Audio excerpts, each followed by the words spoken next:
Hi everybody, this is Dane Hansen at Junkie Lincoln Volvo Mazda, coming to you with a very exciting video on the new 2025 Volvo EX90.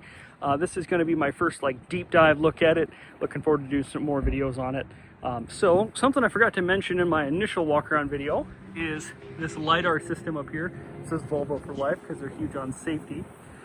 But basically that, as after they gather a little more driving data, is going to send out signals and be part of a very advanced collision detection and avoidance system. I don't have the statistics exactly offhand, but I believe this is 8 cameras, 16 radar sensors, and 1 LiDAR sensor.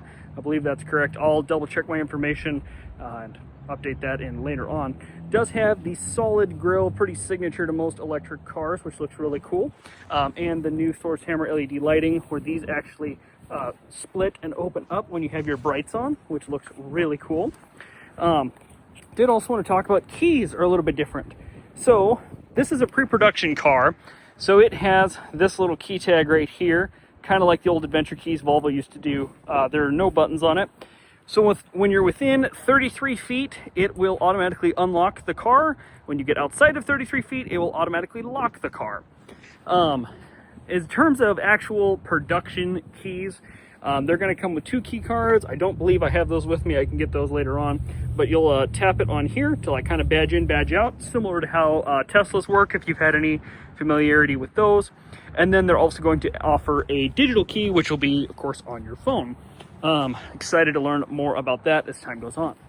A couple other little design changes, kind of cleaned this up, and they added kind of a stair step for the lighting in the brake lights, which looks really cool. Definitely modernizes the rear end a little bit, makes it look like a new car. I do like the EX90 badge, twin performance. So the button to open the liftgate is right there.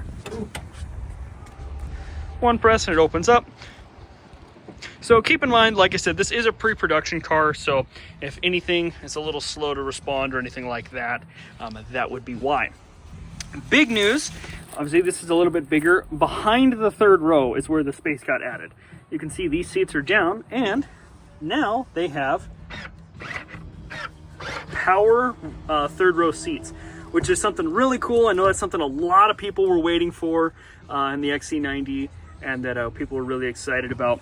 So go ahead and press that again, and you'll notice these fold pretty quickly and they go totally flat, which is super nice. You can see how well that slides over, makes getting stuff into the third row really easy. And another cool button, these right here. So this actually has air suspension, and it's kind of hard to get it to come across on camera, but when I push that button, this back end sinks down super quickly and gets, I'll kind of swing over to the side here, very low.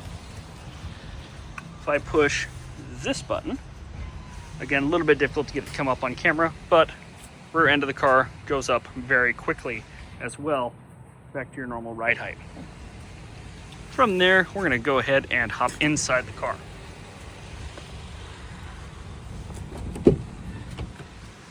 All right.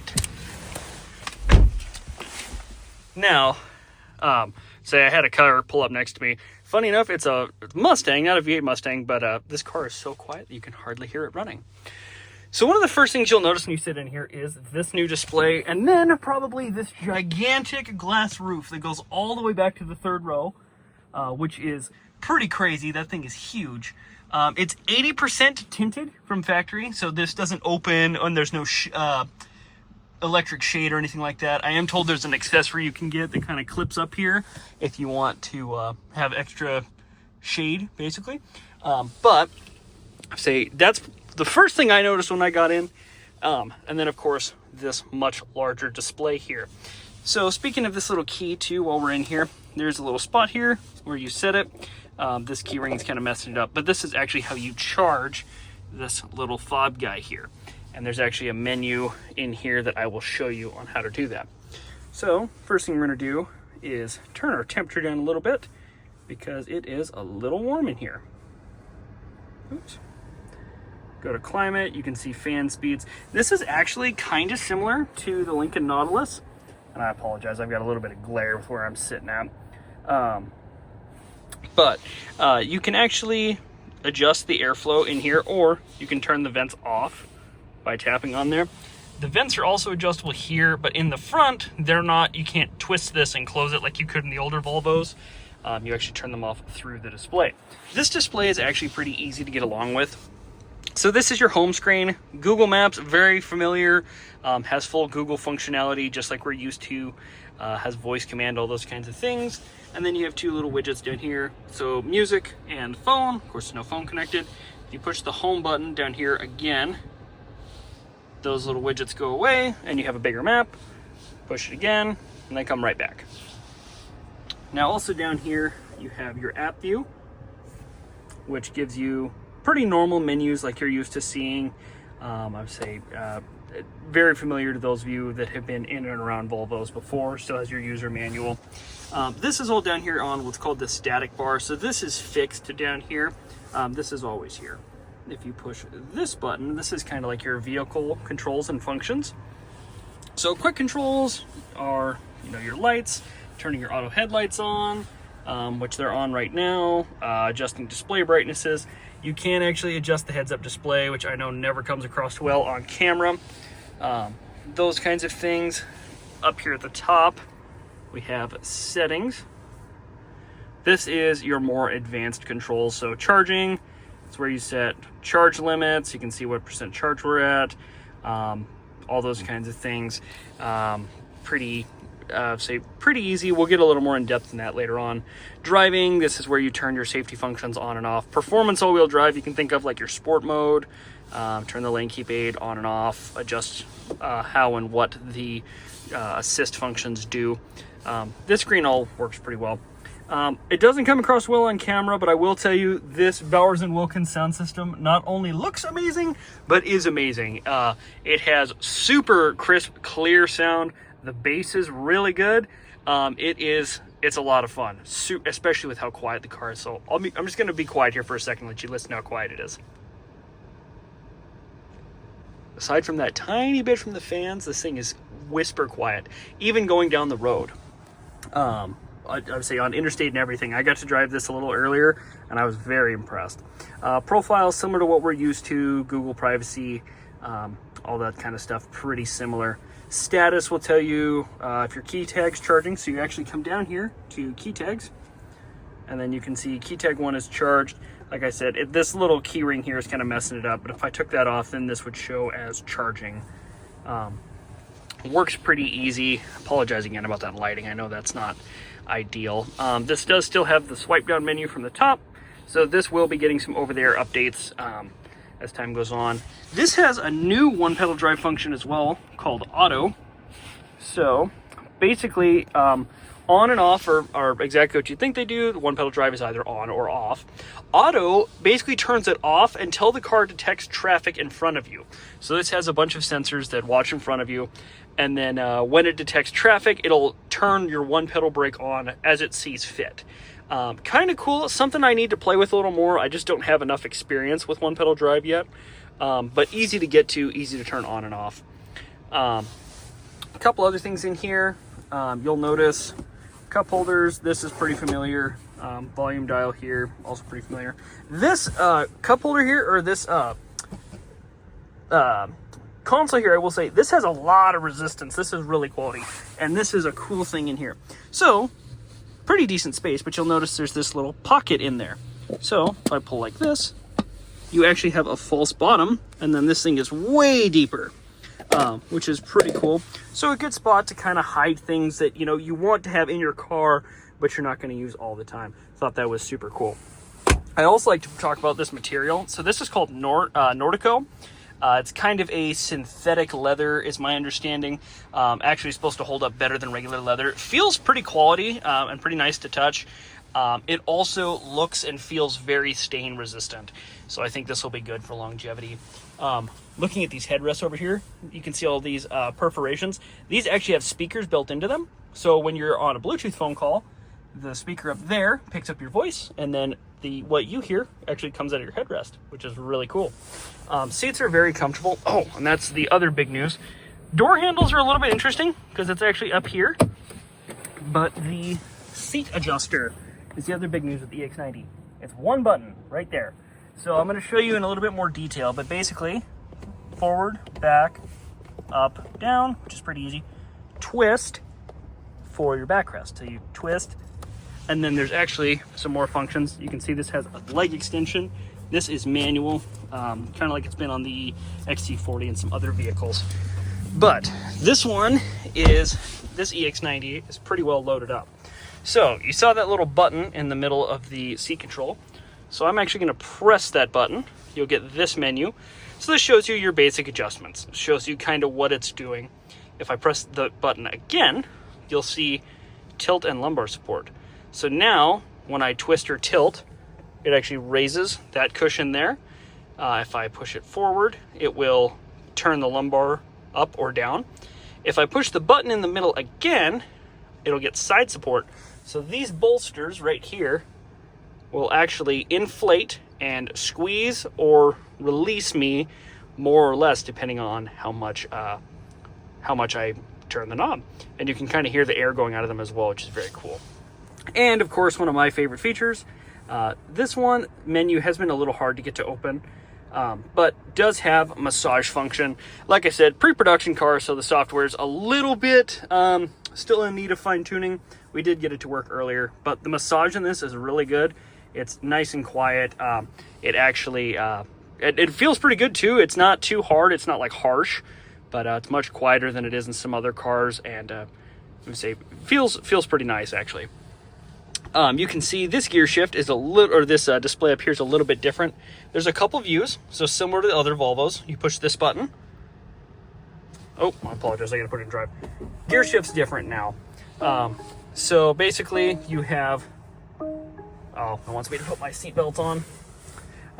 Basically, you have drive, reverse is up, which, oh, I have to show the coolest thing about this. So, very cool camera, right? Now, this has what's called a 360 camera, or a 3D camera. So I can actually touch and drag on this camera and get all kinds of views. Now, of course, it gets a little distorted. It makes the EX90 look way smaller than that Mustang next to me. But super cool, I would say. So you can literally get a 360 view on whatever you're trying to do, and then hit recenter and go back to where you're used to. Guidelines are adaptive, very intuitive, very easy to follow. To go back into park, push this button here on the end, goes back to park. Pretty easy. To turn your pilot assist on is now drive twice. So you just pull it down. You can see I don't have my seatbelt on, so it won't work. And then to turn it off, you just pull it down again. Push park to go back into park. So this button right here toggles your view up there on that display. So you have map, calm, and this one right here, actually, as you're going down the road, will show you which lane you're in, how many lanes are next to you. And it'll actually do, again, I know I keep bringing up Tesla, but Tesla is kind of the standard in the electric car market. It'll actually do the thing where it shows you a symbol over here or on either side of when there's another car coming by you. If it's a semi truck, if it's a regular car, does work pretty well. Been very impressed with this system. So I'd say there's a bunch more to go over. I'd say cruise control here, very easy to get along with. Single press will go up 1 mile an hour. Press and hold will go up 5 miles an hour, which I like. This button here, I believe, turns your pilot assist on or off. There's a grayed out button up here, which I believe will be for self-driving once Volvo fully gets there. This side is volume up, down, station forward, back, voice command. When you're doing, so like let's say I want to move this steering wheel. So what I do, I come over here, go to home, or actually I apologize, go to apps, settings, I go to controls, and then I scroll down to adjust steering wheel, and now I use these buttons. Oh, like I said, still a little bit to learn. So right and left is in and out. I don't know if you guys can see that moving very well. Up or down, up. Pretty cool. So, I mean, you get to adjust your steering wheel through here. You do the same thing with the heads-up display. So, for example, that doesn't come through on camera very well, but can move that. Oh, and I forgot to mention these side mirrors. Check these mirrors out. They're frameless, And the glass doesn't move, actually. The whole assembly moves. So let's say I want to adjust this left one. Oh, I gotta get back in here. Oh, here we go. Just side mirrors. So now I push this, and look at that. The whole mirror moves. It still has your blind spot monitoring. It's a little triangle now, like a lot of other cars, instead of the kind of symbols that Volvo had before. But overall, this thing is super cool. I've been very, very impressed. I'm really excited to get to spend some more time with it. You also have some cool things like this gigantic pass-through under here. You can see the whole speaker. You have some plug-ins, tons and tons of room. I'm gonna go ahead and do a quick tour in the back seat, and then I probably need to break this up into some other videos. This is getting a little long, but we're in park. Again, the door handle is up here. There used to be some older Explorers and like Mercuries that had door handles kind of like that. Thought that was kind of cool. Come back here, pull up on the door handle. So these door handles move a little bit, but not a lot. They're kind of like our Lincolns. So you can see bench seat in this one. These do have the built-in booster cushion, which is still very hard to do with one hand. But anyway, just like your normal XC90s, I'll go ahead and put that back together once I have two hands again. It does have quad zone control, so dual temperature, driver and passenger in the second row, heated back seats. These Nordico seats again are really nice. Car seat anchors are still easy to get to. And check this out. You can actually put those seats back up from right here, which is super cool. Something I actually hadn't noticed until just now. Do have windshield control or window controls back there. Sitting in the back seat again, I do love that you can see just how massive this glass roof is. Lets tons of light in, but I'd say isn't too bad with how tinted it is. Definitely something that's a little bit new for me. Finally got that booster seat in.